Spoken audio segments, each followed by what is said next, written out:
berserah kepada Ini kelas kita yang ke berapa? Ketiga ya? Ya, jadi kita masuk kelas kita yang ketiga. Kita mulai buka Roma pasalnya yang pertama. Roma pasalnya yang pertama. Ini kelas kita yang ketiga. Mari kita baca Roma pasalnya yang pertama.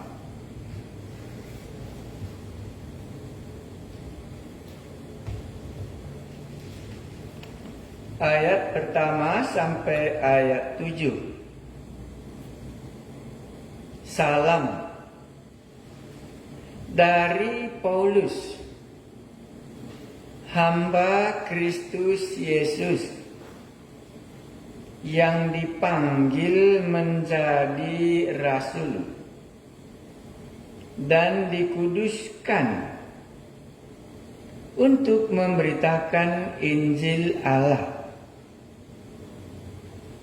Injil itu telah dijanjikannya sebelumnya dengan perantaraan nabi-nabinya dalam kitab-kitab suci tentang anaknya yang menurut daging diperanakkan dari keturunan Daud, dan menurut roh kekudusan dinyatakan oleh kebangkitannya dari antara orang mati, bahwa ia adalah anak Allah yang berkuasa, Yesus Kristus Tuhan kita.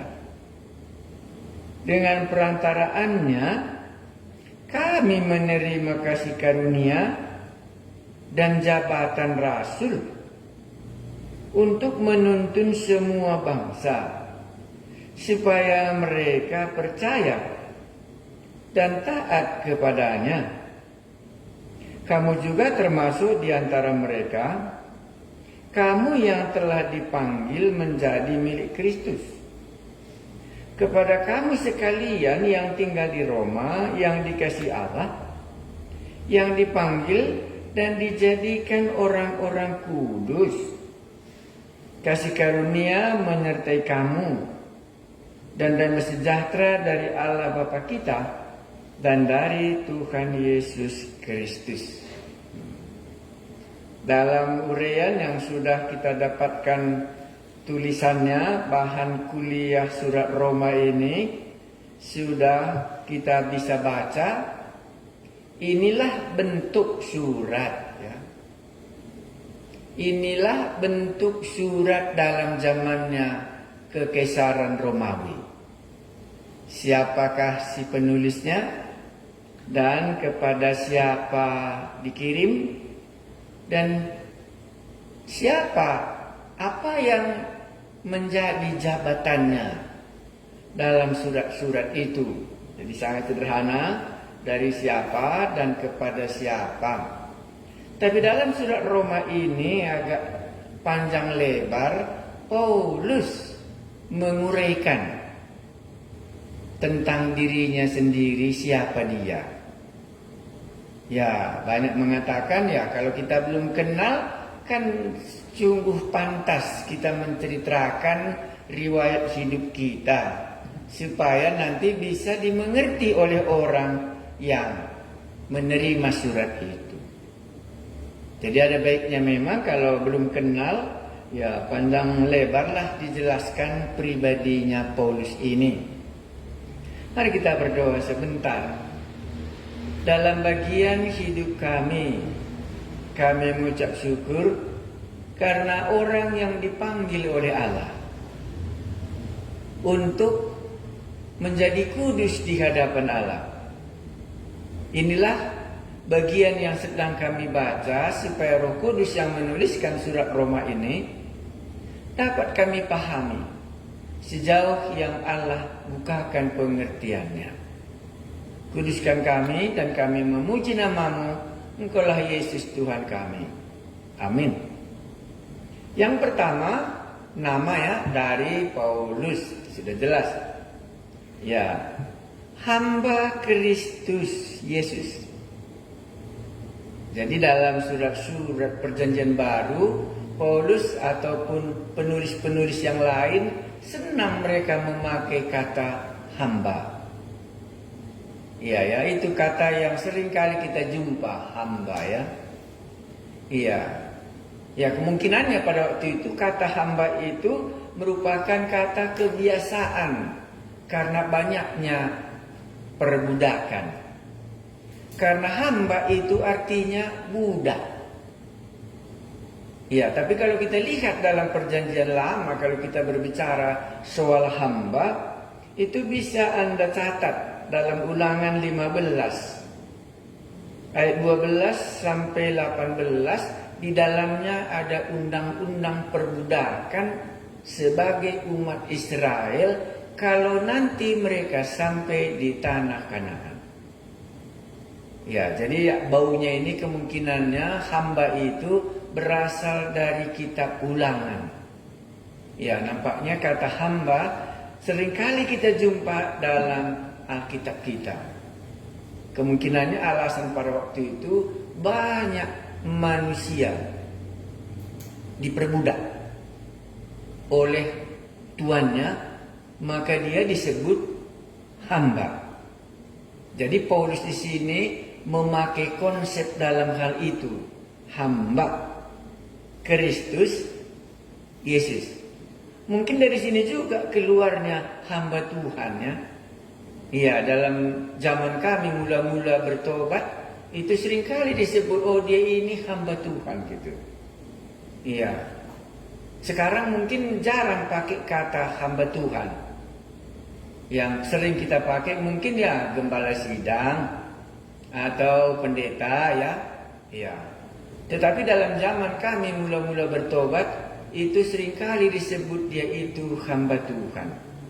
Apa kesan kami pada waktu itu? Karena kesan kita hari ini sebagai hamba Tuhan mungkin enggaknya sama ya. Tapi nanti bisa juga sama. Ya, hamba itu kalau dalam Ulangan pasal 18 tadi itu merupakan satu keterikatan. Dia tidak bisa meninggalkan tuannya setidak-tidaknya 6 tahun. Ya.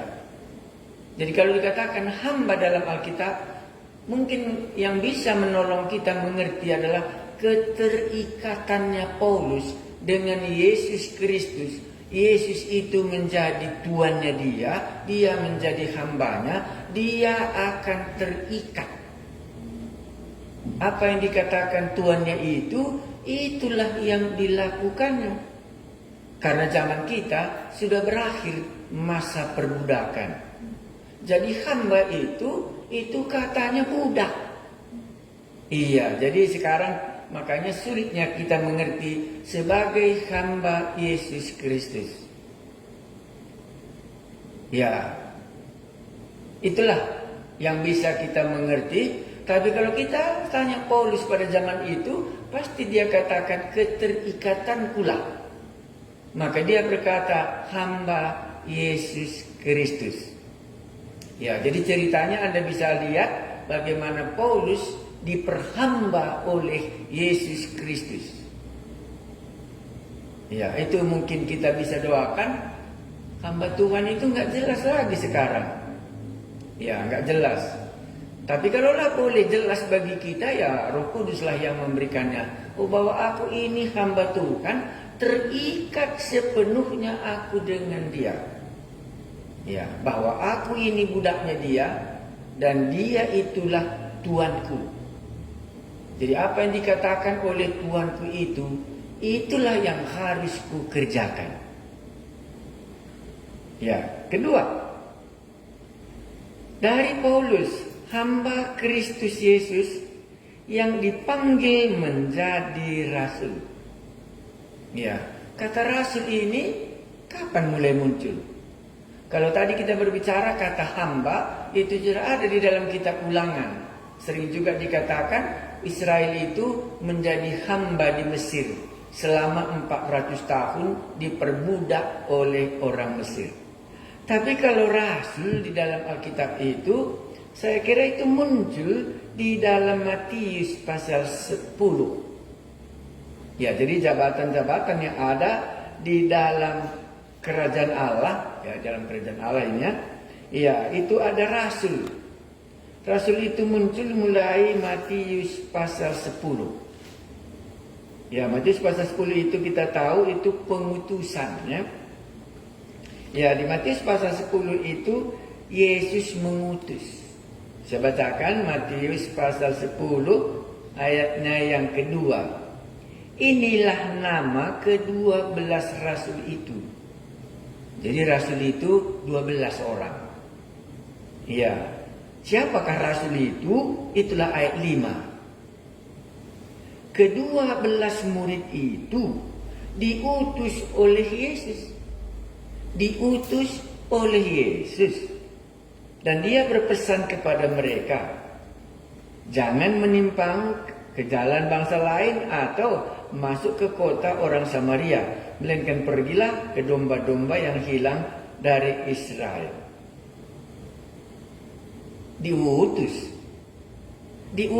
oleh satu orang untuk melakukan tugas. Itulah namanya diutus, ya. Ya, makanya kata rasul itu munculnya di dalam perjanjian baru karena Yesus juga diutus. Sebagaimana Bapa mengutus aku, demikianlah aku mengutus kamu. Ya, bisa banyak kita pakai istilahnya. Ya, sebagai utusan itu sering juga dipakai duta-duta, ya. Ya, ambassador, ya. Utusan perwakilan satu negara ke negara lain, ya. Iya. Jadi rasul di sini yang sangat sederhana itu 12. Jadi kapan muncul rasul? Rasul itu munculnya dalam zamannya Tuhan Yesus. Sebelum zaman Tuhan Yesus, dalam nabi-nabi tidak ada rasul. Iya. Kenapa muncul rasul? Pasti kita ingat itu Yohanes pasal 20 itu ayat 21, ya. Sebagaimana Bapa mengutus aku, demikianlah aku mengutus kamu. Jadi rasul itu merupakan utusan. Apostol katanya yang lainnya. Tetapi yang sangat sederhana adalah yang diutus oleh seseorang dan melakukan tugas yang disuruhkan kepadanya. Itu rasul. Jadi Paulus memperkenalkan pribadinya kepada orang Roma ini sebagai hamba. Apa bedanya dengan rasul? Bisa bedakan hamba dengan rasul? Bisa, ya? Hamba itu ketaklukannya nomor 1 yang diungkapkan. Nilai hidupnya itu tidak terlalu tinggi sebagai hamba. Tidak ada haknya sebagai hamba. Itu yang mau diceritakan kalau dia katakan hamba Yesus Kristus. Tetapi Paulus memperkenalkan dirinya sebagai rasul. Rasul itu adalah utusan dari satu orang yang mewakili tuannya itu, dia pergi.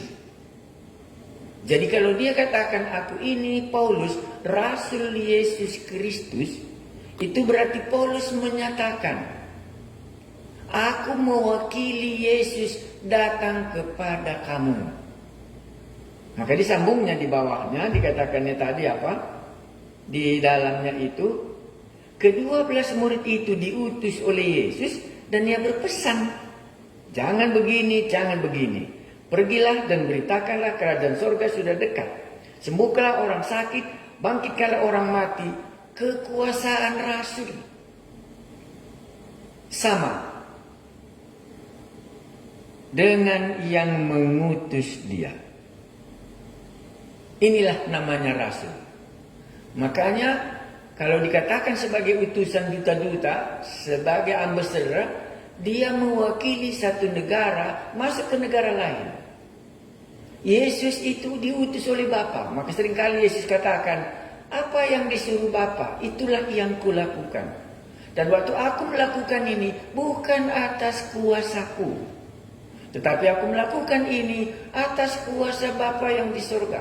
Karena Bapa yang membangkitkan orang mati, demikian jugalah Anak akan membangkitkan orang mati.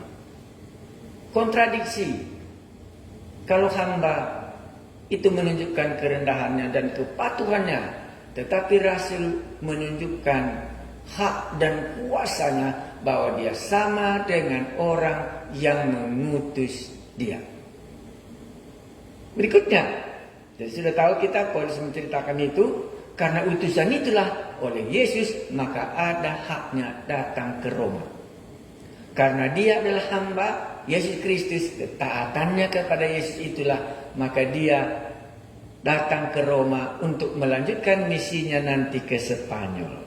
Berikutnya, dan dikuduskan untuk memberitakan Injil Allah.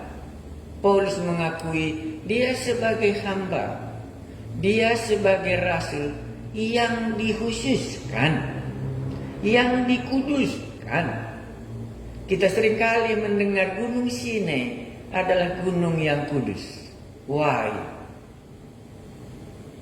Baru lagi kita dengar, oh tempat di ruang yang maha kudus. Why? Kenapa dikatakan Gunung Sinai sering gunung yang kudus? Ya, jawabnya tidak payah. Sama dengan alat-alat perjamuan kudus. Kita seringkali kalau di dalam gereja, alat-alat perjamuan kudus. Entah cereknya lah, entah gelasnya kah, entah talamnya kah. Kita sebut itu apa? Alat-alat perjamuan kudus. Karena semua benda ini hanya dikhususkan, hanya dipakai untuk tugas yang satu itu. Iya, kita tidak akan pakai gelas perjamuan kudus untuk minum di rumah. Iya, langsung Anda bisa bayangkan waktu Nebukadnezar memakai semua peralatan baik kudus Allah waktu dibawa Nebukadnezar ke Babylon, dipakainya itu tempat mabuk-mabuk di tempat-tempat berhalanya, keluarlah tulisan mene talitakum, ditimbang sudah terlalu berat, karena biasanya alat ini, alat yang kudus, dipakai semua peralatan untuk menyembah Allah. Sekarang peralatan ini dipakai untuk penyembahan berhala, makanya keluarlah tulisan itu. Tapi yang dimaksudkan Paulus di dalam dikuduskan, mungkin kita bisa baca. Apa maksud Paulus? Dia itu dikuduskan untuk memberitakan Injil Allah. Jadi bukan mendirikan gereja, ataupun bukan menjadi gembala sidang, tapi dia dikuduskan untuk memberitakan Injil Allah. Untuk itulah dia, supaya orang Roma lain, orang Roma tahu. Kalau dikuduskan itu mungkin kita bisa dengar waktu pertobatan Paulus, Kisah Rasul 9 ayat 15. Di situ Tuhan sudah menyatakan itu kepadanya. Kisah Rasul 9 itulah pertobatan Paulus. Kisah Rasul pasalnya yang ke-9 itu ayatnya yang ke-15. Saya baca.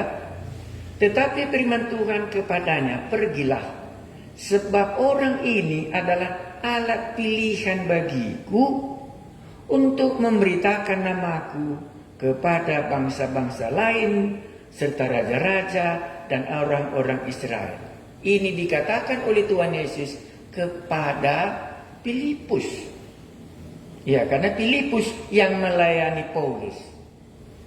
Filipus berkeberatan, tetapi Tuhan Yesus katakan kepadanya bahwa Paulus itu, apa katanya? Alat pilihan bagiku untuk memberitakan namaku kepada bangsa-bangsa lain. Dia dipilih untuk dikuduskan, untuk memberitakan namaku. Maka di sini dipakainya dikuduskan untuk memberitakan Injil Allah. Satu lagi bisa kita lihat apa artinya dikuduskan di sini, Dikuduskan sama dengan dikhususkan, tidak dicampur baurkan fungsinya, tidak dicampur baurkan tugasnya. Pasal 13 sama ayatnya yang kedua. Ini panggilan misi Paulus yang pertama. Kita rasul pasal 13 ayat yang kedua. Saya baca, pada suatu hari ketika mereka beribadah kepada Tuhan dan berpuasa, berkatalah Roh Kudus, khususkanlah Barnabas dan Saulus bagiku untuk tugas yang telah kutentukan bagi mereka. Inilah artinya yang dimaksudkan oleh Paulus tadi, dia telah dikuduskan. Di sini dia pakai istilah dikuduskan, bukan kudus Paulus, tapi dia dikuduskan, dikhususkan. Dan Saulus bagiku untuk tugas yang telah kutentukan bagi mereka. Ini artinya di sini dikuduskan untuk memberitakan Injil Kerajaan Allah. Dan dia tidak menyimpang untuk tugas itu. Makanya dia harus pergi lagi ke Roma, karena untuk itu jugalah dia memberitakan Injil yang sudah dikuduskan, dikhususkan untuk dibawanya kepada mereka. Dikuduskan untuk memberitakan Injil Allah. Jadi Paulus mengetahui 2 kali dalam pertobatannya, dan dari tengah-tengah jemaat Antioquia dia menerima panggilan ini supaya dia dikuduskan untuk memberitakan Injil Allah. Sehingga di dalam surat Galatia diungkapkannya itu secara keyakinannya sendiri. Ini didapatnya dari orang lain. Dapatnya dari Ananias. Filipus atau Ananias yang melayani Paulus ini? Ananias ya. Dapatnya dari Ananias bahwa dia dikuduskan untuk tugas. Sekarang dapatnya dari jemaat Antioquia. Khususkanlah Barnabas dan Saulus untuk tugas yang telah kuberikan kepadanya. Sekarang di dalam Galatia pasal 1 itu diungkapkannya dalam pengakuannya. Galatia pasal 1 ayat 15. Tetapi waktu ia yang telah memilih aku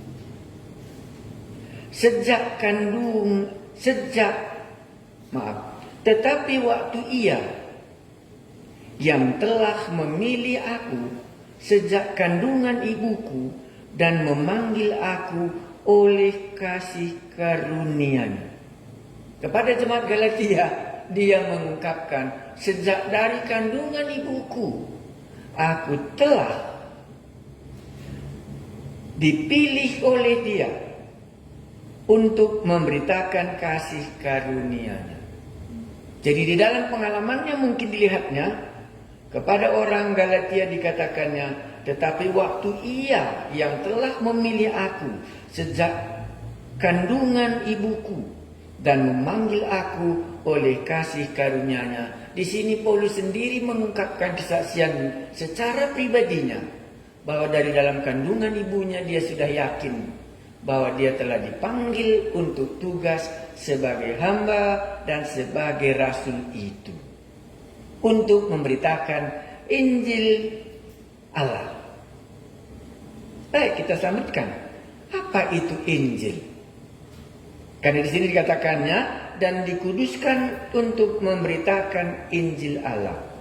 Sudah jelas tadi dikuduskannya. Iya, untuk itulah kita dikuduskan. Kita tidak dipakai oleh orang lain. Alat-alat perjamuan kudus tadi, kenapa dikatakan alat-alat perjamuan kudus? Karena itu khusus hanya untuk tugas itu. Ya, jadi Paulus sadar kali hal ini, bahwa untuk keadaan inilah dia dikuduskan. Bukan dikuduskan artinya tidak berdosa di situ, tetapi untuk tugas inilah dia. Dikatakan oleh Ananias, dikatakan oleh jemaat Antioquia, di mana Roh Kudus, dan oleh dirinya sendiri pun mulai pengakuannya. Memang sejak dari dalam kandungan ibuku, aku telah dipilih untuk memberitakan Injil itu oleh karena kasih karunia-Nya. Baru disambungnya 2. Injil itu, tadi dia memberitakan Injil Allah. Apa Injil itu? Kabar baik, kabar sukacita. Ya. Injil itu telah dijanjikannya sebelumnya dengan perantaraan nabi-nabinya dalam kitab-kitab suci tentang anaknya. Jadi Injil itu adalah tentang anaknya sendiri. Maka kalau kita pergi memberitakan Injil, kita bukan memberitakan kabar baik, tetapi kita memberitakan mengenai anaknya ini yang bisa merombak nasib orang yang buruk menjadi yang baik. Makanya dikatakan kabar baik, Injil itu kabar kesukaan, karena itu dapat memberikan jalan keluar dari orang yang ada di dalam kesesakan dosa, kuasa gelap, dan macam-macam. Tapi kalau kita memberitakan Injil, bukan beritanya itu yang didengar orang, mengenai anaknya yang satu itu, yang sudah dijanjikan oleh nabi-nabi. Paulus tidak memulai Injilnya di Bethlehem, tetapi Paulus memulai Injilnya dengan anaknya itu yang sudah diberitakan oleh nabi-nabi. Jadi kedatangan Yesus mengenai anaknya ini, mengenai kabar baik ini, mengenai keselamatan itu, bukan dimulai di Bethlehem, bukan dimulai dalam tahun Masehi, sudah dimulai dari mulut nabi-nabi, tetapi sekarang hal itu diungkapkan. Itu yang dimaksudkannya di sini. Injil itu telah dijanjikannya, seperti kita sekarang telah dijanjikan oleh Yesus waktu dia naik ke surga, bahwa aku pergi dan setelah menyediakan tempat bagimu, aku akan kembali lagi datang untuk menjemput kamu, supaya di mana aku berada, engkau pun berada. Jadi waktu itu nabi-nabi sudah menubuatkan tentang kedatangan anaknya ini. Itulah sebabnya maka waktu orang Majus sampai ke Yerusalem, di manakah raja itu lahir? Waktu mereka membuka kitab nabi-nabi, mereka tahu, oh itulah dia di Bethlehem. Karena di dalam kitab nabi-nabi sudah diungkapkan tentang kabar keselamatan ini oleh anaknya akan datang. Iya, makanya itu sering dibaca di dalam Lukas pasal 24 ya, ayat 44. Bahwa itu semua apa yang dikatakan oleh nabi-nabi telah digenapi. Sama dengan kita waktu Yesus naik ke surga, perpisahan dengan murid-muridnya, dia sudah katakan, aku akan meninggalkan kamu dan aku akan kembali datang menjemput kamu. Jadi bukan dalam surat-surat kita membaca kedatangan Tuhan Yesus yang kedua kali, tapi waktu Yesus masih di bumi dia sudah menjanjikannya. Aku pergi untuk menyediakan tempat bagimu dan aku akan datang sekali lagi untuk menjemput kamu, supaya di mana aku berada, kamu pun berada bersama-sama dengan aku. Barulah surat-surat Paulus atau surat-surat yang lain menceritakan tentang kedatangan Yesus yang kedua kali. Jadi nabi-nabi sudah menubuatkan itu semua tentang anaknya itu, dan sekarang sudah datang. Itulah kabar baik. Jadi kabar baik itu, Injil itu, Evangelion itu pribadi anaknya, itulah yang diberitakan oleh Paulus. Baik, kitab sucinya kita bacakanlah. Lukas 24 ayat 44. Lukas ya. Ya, Lukas 24 itu ayat 44. Itulah janji.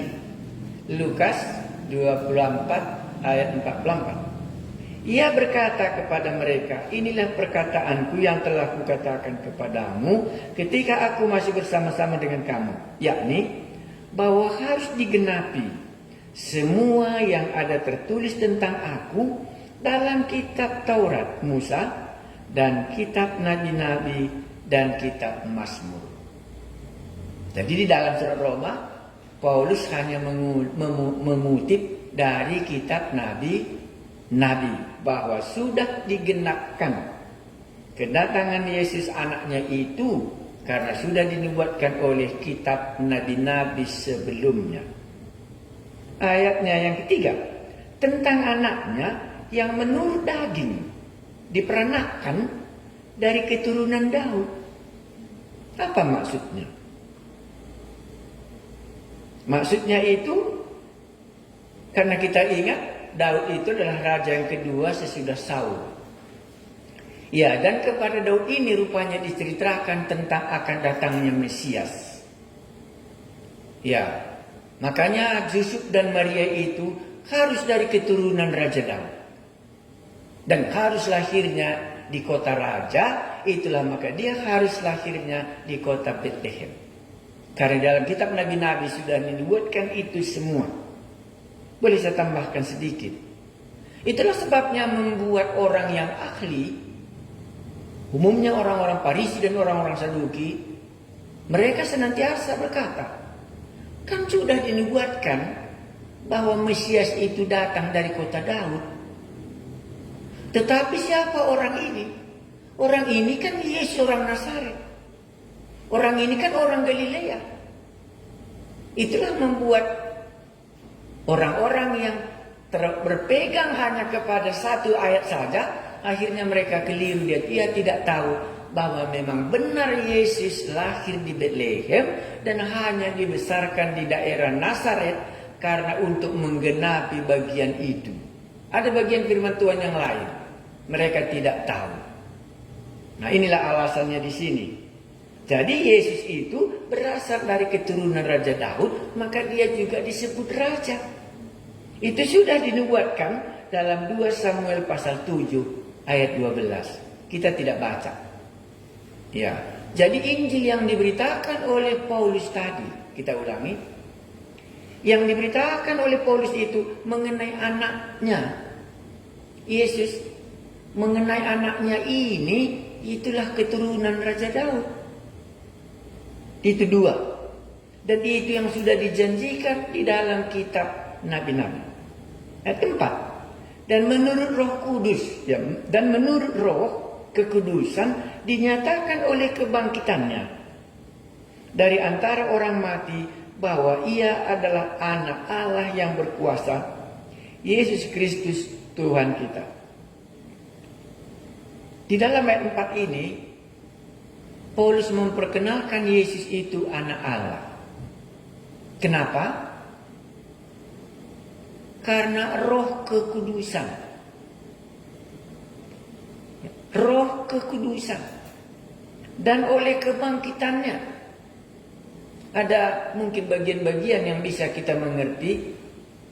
Kalau bukan Roh Kudus, tidak mungkin orang mengakui bahwa Yesus itu adalah Tuhan. Tapi tidak mungkin juga orang mengatakan dia bukan anak Allah karena dia bangkit dari antara orang mati. Jadi ada 2. Kebangkitan Yesus dari antara orang mati inilah menunjukkan dia adalah anak Allah.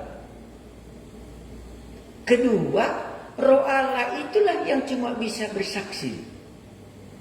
Yang bisa memperkenalkan Yesus. Karena hanya Roh Allah itu yang bisa mengenal Yesus. Itu dituliskan di dalam 1 Korintus pasalnya yang ke-12.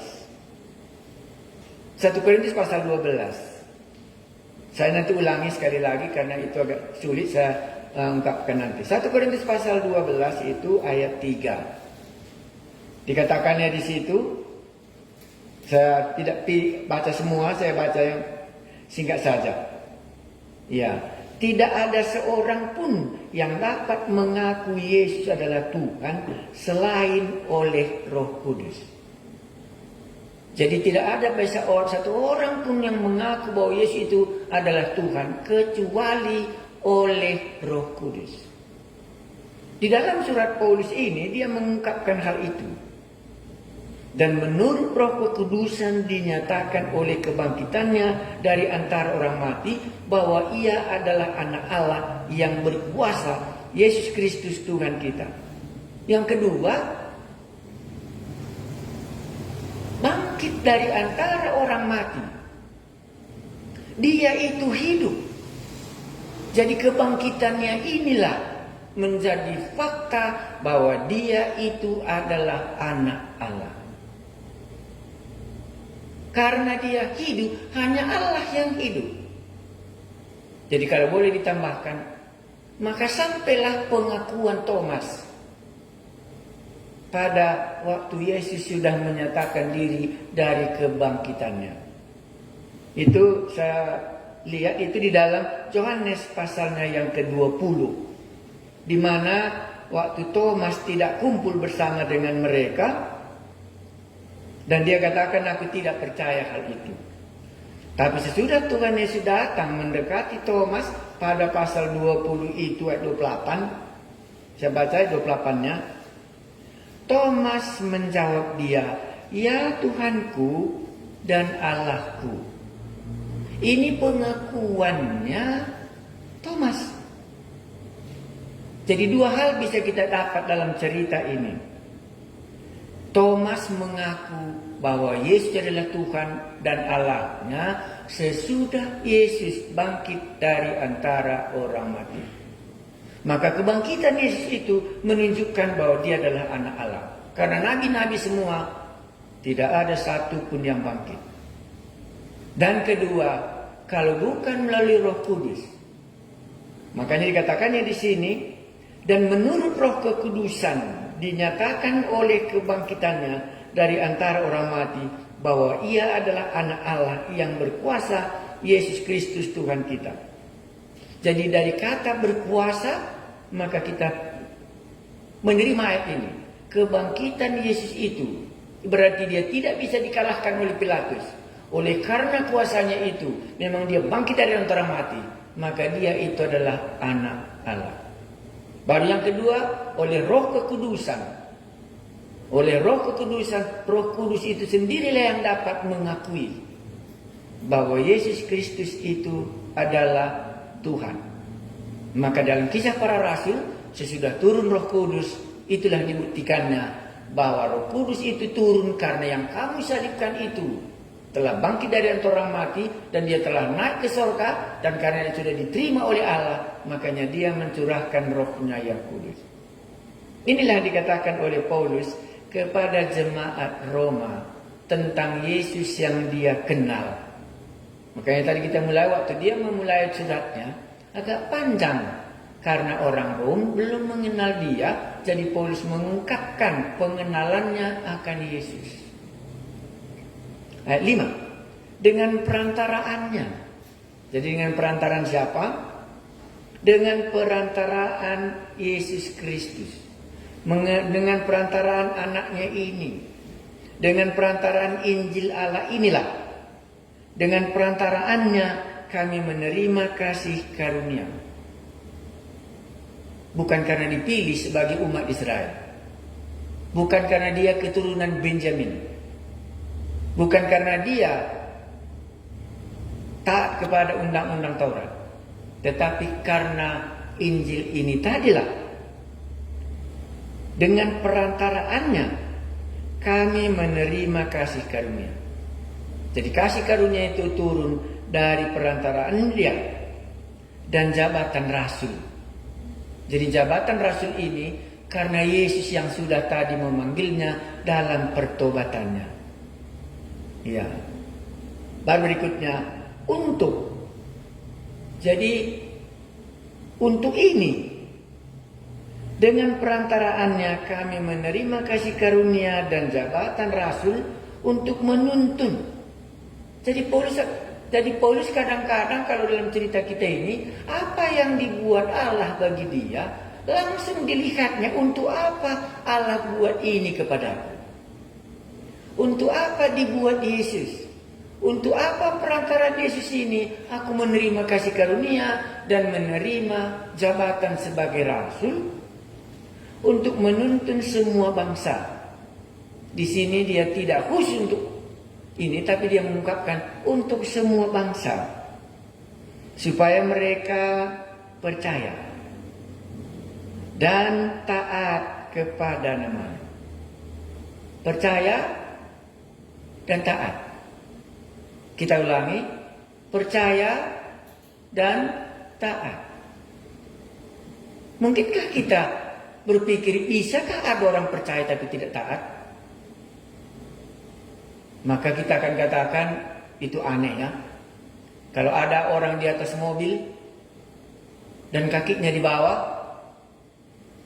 makanya itu tidaklah sewajarnya. Makanya di sini kita katakan, kalau ada orang yang percaya dan taat. Itulah yang bisa kita ambil dari ayat ini. Supaya mereka percaya. Jadi tujuan semua Paulus dalam memberitakan Injil anaknya ini, supaya orang ini percaya Mesias anak Allah ini, dari keturunan oleh Raja Daud, dan ini sudah dinubuatkan oleh nabi-nabi. Kalau kita percaya, kita akan taat kepadanya. Maka Paulus katakan, aku tidak pernah tidak percaya, aku tidak pernah tidak taat Raja Agripa kepada penglihatan yang dari surga itu. Itulah kesaksian Paulus di depan Raja Agripa waktu dia diadili. Baik, 6. Kamu juga, berarti orang Roma juga ikut ya, bukan saja masa yang lalu. Masa lalu di mana Paulus mengabarkan Injil ya. Kamu juga termasuk di antara mereka. Kamu yang telah dipanggil menjadi milik Kristus.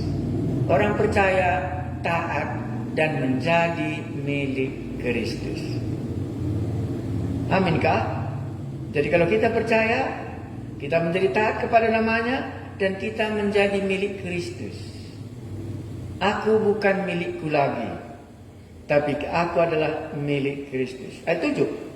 Kepada kamu sekalian yang tinggal di Roma, yang dikasihi Allah, yang dipanggil dan dijadikan orang-orang kudus, kasih karunia menyertai kamu. Ini berkat ya. Dan dia menutup suratnya ini dengan berkat ya. Damai sejahtera dari Allah Bapa kita dan dari Tuhan Yesus Kristus. Habislah salam dalam ayat 1 sampai ayat 7. Ditutup Paulus dengan berkatnya. Kepada kamu sekalian yang tinggal di Roma, yang dikasihi Allah, yang dipanggil, yang dijadikan orang-orang kudus, kasih karunia menyertai kamu.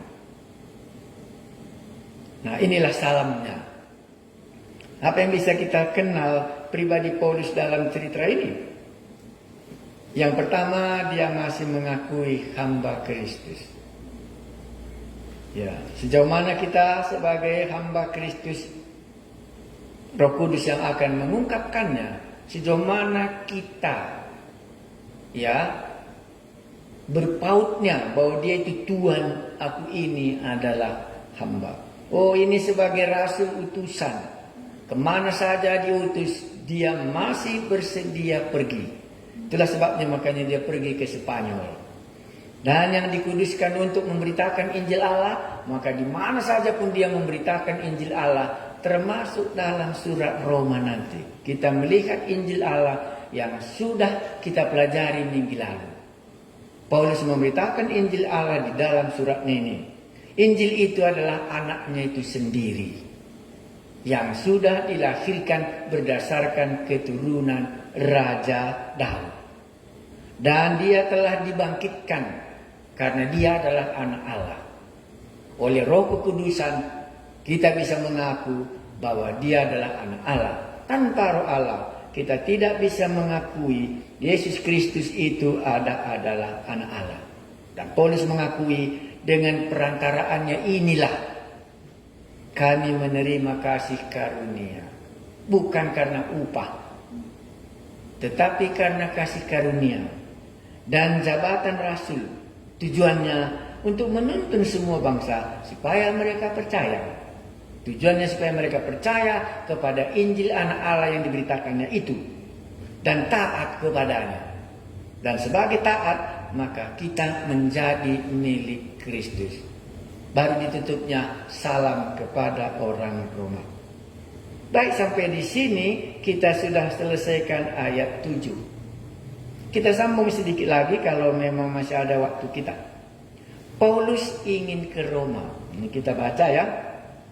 Pertama-tama aku mengucap syukur kepada Allahku oleh Yesus Kristus ya. Jadi oleh Yesus Kristus inilah dia mengucap syukur kepada Allahku.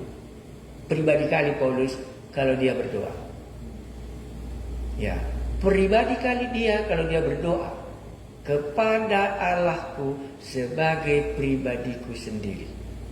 Pertama-tama aku mengucap syukur kepada Allahku oleh Yesus Kristus atas kamu sekalian. Apa sebabnya dia mengucap syukur? Taruhnya di belakang. Sebab telah tersiar kabar tentang imanmu di seluruh dunia. Jadi rupanya Paulus tidak segan ke Roma karena Paulus telah mengenal jemaat ini dari segi iman mereka. Loh, kalau begitu iman satu gereja, iman satu perpulungan, iman satu di rumah ibadah, ini kan di Roma. Paulus itu waktu menulis surat ini berada di daerah Asia. Itu jauh sekali kalau Anda lihat gambarnya itu. Tetapi sampai kemana-mana. Jadi iman itu rupanya menjangkit dari satu lain ke tempat yang lain. Itulah alasannya Paulus mengucap syukur kepada Allahnya karena imannya orang Roma ini. Ya, itulah yang pertama. Pertama-tama aku mengucap syukur kepada Allahku oleh Yesus Kristus atas kamu sekalian, sebab telah tersiar kabar tentang imanmu di seluruh dunia. Ya, kenapa Paulus katakan seluruh dunia? Ya, kemungkinannya Roma dengan tempatnya itu jauh. Jadi menurut dia mungkin sampai di situlah dunia pada saat itu, karena belum ada penerbangan. Jadi bagi dia itu sudah jauh kali tersiar kabar iman orang ini. Seringkali merupakan gema ya. Kalau kita lemparkan batu ke dalam lautan atau ke dalam kolam, maka beriaklah dia sampai ke pinggiran semua. Iman itu sama. Dia akan beriak dan bergelombang dia ke pinggir dan didengar oleh orang lain. Dan Paulus mendengar iman orang Roma ini. Disaksikannya kepada jemaat orang Roma sebelum dia datang.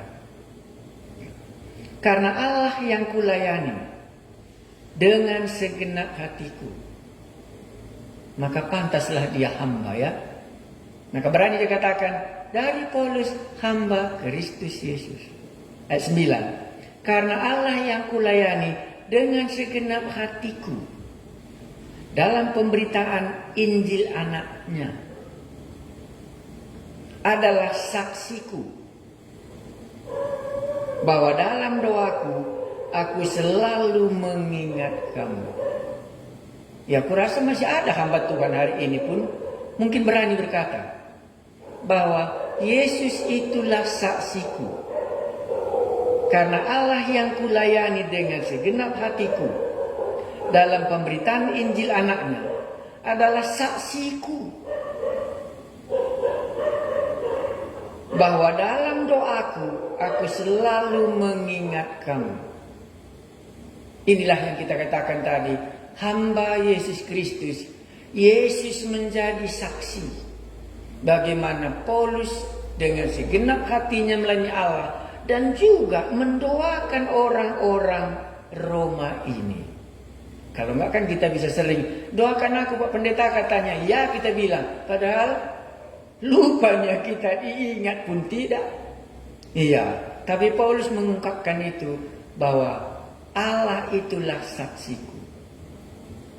Jadi kalaupun salah dikatakan Paulus, maka bukan kepada orang itu dia bohongi, tetapi dia berbohong kepada Allahnya itu sendiri. Aku tadi berdoa untuk kamu katanya. Padahal dia enggak berdoa. Kan dibohonginya siapa? Allahnya itunya. Maka Allah dari surga katakan, mana ada kau berdoa? Kan itu nanti makanya dia pakai istini. Allah itulah saksiku. Bolehkah kita merenungkan ayat ini? Karena Allah yang kulayani dengan segenap hatiku. Kenapa dia pakai kata kulayani? Karena dia hamba.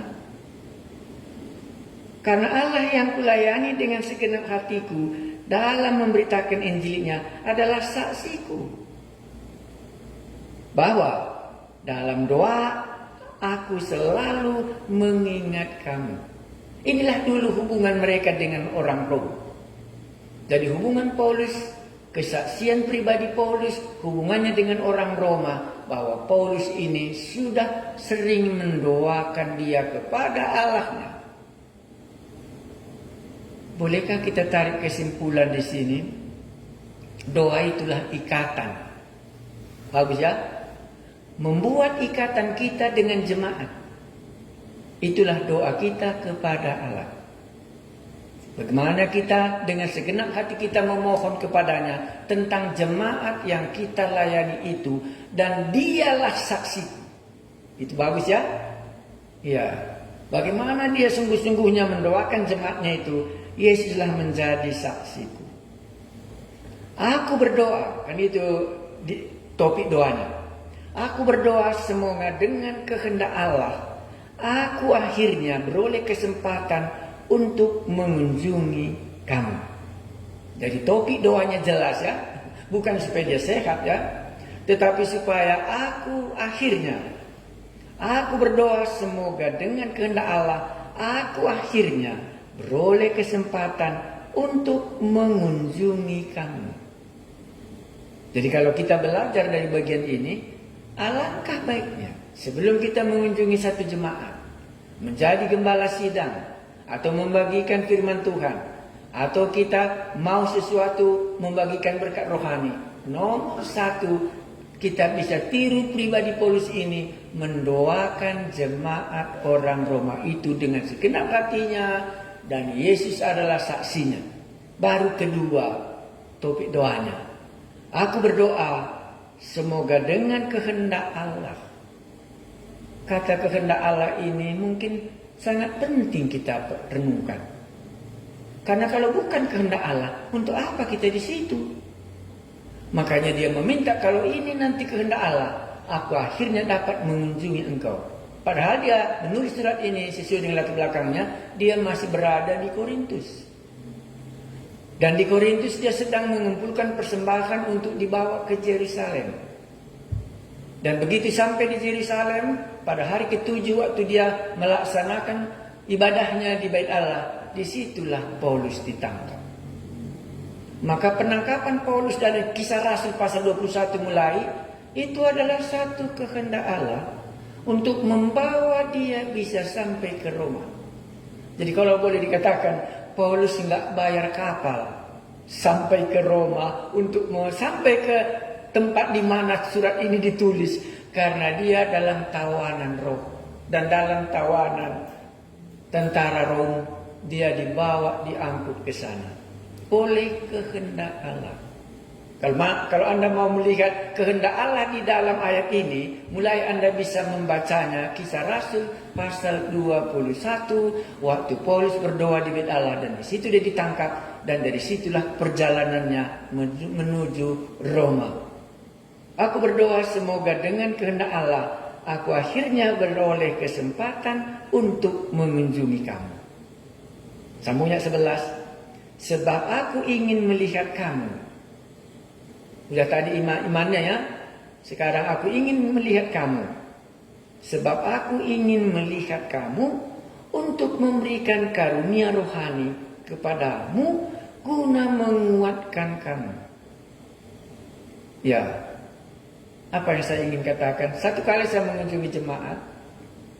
Sesudah saya tinggalkan jemaat itu mungkin 28 tahun. Lama ya. 20 tahun tambah 8 tahun, mungkin 30 tahun. Tapi waktu kunjungan pertama, saya melihat bagus sekali jemaat itu. Tetapi ada satu karunia kerinduan saya, supaya dari jemaat itu maunya keluar badan misi. Baru dengan cerita seperti tadi yang mendoakan jemaat ya, akhirnya saya diberikan kesempatan mengunjunginya sekali lagi, karena mau membagikan berkat rohani supaya misi ini bisa kubagikan kepada mereka. Dan saya ada di tengah-tengah mereka. Sesudah tahun berikutnya, 1 bulan saya di tengah-tengah mereka. Dengan ayat inilah saya mengunjungi mereka, mau membagikan berkat rohani, karena aku tahu gereja itu sehat dan gereja itu baik. Tetapi kenapakah mereka tidak terlalu berbeban untuk mengutus misinya memberitakan Injil ke tempat yang lain? Jadi Paulus sama. Iman mereka dikatakan tadi itu sudah tersiar. Tetapi sekarang tujuan Paulus mengunjungi jemaat Roma ini supaya mereka ini mengambil bagian dalam misinya ke Spanyol. Pada kunjungan pertama itu begitu antusias mereka waktu kami di sana. Tetapi waktu kunjungan kedua kelihatannya tidak kerohanian yang kami harapkan bahwa mereka mau mengambil misi yang berikutnya. Rupanya tidak. Tapi kunjungan yang pertama sangat baik. Bahwa mereka membagikan berkat rohani mereka dan kami membagikan berkat rohani kami. Persekutuan begitu baik. Kunjungan yang kedua persekutuan baik, tapi pandangan misi untuk pergi ke Spanyol untuk meluaskan kerajaan Allah, tidak roh Allah menyatakannya. Ini di sini. Sebab aku ingin melihat kamu untuk memberikan karunia rohani kepadamu guna menguatkan kamu, yaitu supaya aku ada di antara kamu dan turut terhibur oleh iman kita bersama. Baik ya. Jadi kalau kita berkumpul supaya iman kita terhibur ya. Ya, baik oleh imanmu maupun oleh imanku. Kita bawa yang masing-masing membuat iman kita itu terhibur. Jadi Paulus kan perlu kali dihiburkan karena perjalanannya kan di dalam penjara menuju Roma ya. Nah, jadi di sini jemaat mereka juga terhibur juga karena melihat bagaimana Paulus selama ini mereka sudah dengar tapi belum pernah jumpa. Ya, ayat 13. Saudara-saudara, aku mau supaya kamu mengetahui, disambungnya ya, bahwa aku telah sering berniat untuk datang kepadamu. Dia memperkenalkan lagi dirinya. Tetapi hingga kini selalu aku terhalang. Keberadaan Paulus dia nyatakan kepada jemaat yang dia mau kunjungi. Jujur ya, masih terhalang gitu ya. Tetapi hingga sekarang terlalu terhalang. Kita tahu banyak halangannya ya. Agar di tengah-tengahmu aku menemukan buah, seperti juga di tengah-tengah bangsa bukan Yahudi yang lain. Baru dikatakannya alasannya, aku berhutang baik kepada orang Yunani maupun kepada aku berhutang baik kepada orang Yunani maupun kepada orang bukan Yunani, baik kepada orang terpelajar maupun kepada orang tidak terpelajar. Itulah sebabnya aku ingin untuk memberitakan Injil kepada kamu juga yang diam di Roma. Golnya diungkapkannya lagi terakhir. Itulah sebabnya, karena aku merasa berutang. Ini kita sudah bahas ya. Ya, kita sudah bahas apa artinya Paulus menyadari dia berutang. Itu dia ambil dari kitab Nabi Yehezkel ya. Ya, Yehezkel pasal 3 ayat 18. Supaya kalau orang jahat, kamu akan mati karena dosamu. Tapi kalau engkau tidak memperingatkannya, maka aku akan menuntut pertanggungjawaban daripadamu dosa orang yang mati itu. Tetapi kalau kamu memperingatkannya, maka kamu lepas dari tuntutan itu dan dia akan mati di dalam dosanya, tapi telah diberitakan. Itu artinya waktu itu kita sudah bilang bahwa Paulus ini merasa berutang. Jadi kalau kita lihat tema pribadi Paulus itu di sini, ayat 14 ini, dia memang merasa berutang. Itulah sebabnya dia mau memberitakan Injil ke Roma, walaupun iman mereka tadi sudah memang bagus. Baru kedua, pribadi Paulus di sini diungkapkannya bagaimana dia sering terhalang. Ya, baru kita lihat pribadi Paulus di sini, dia mau membagikan imannya kepada orang lain supaya mereka saling terhibur. Pribadi Paulus di sini diungkapkan, Allah itulah saksiku. Bagaimana aku seringnya berdoa untuk kamu. Ya, pribadi Paulus di sini kalau bahasa 8, Paulus mendengar iman orang Roma. Karena iman orang Roma itu begitu baik, dia mengucap syukur kepada Allah. Dan kalau kita sambung, pribadi Paulus di sini dia mengaku sebagai hamba. Itulah maka dia terus melayani. Dan sebagai rasul, itulah sebabnya makanya dia terus mau ke Spanyol.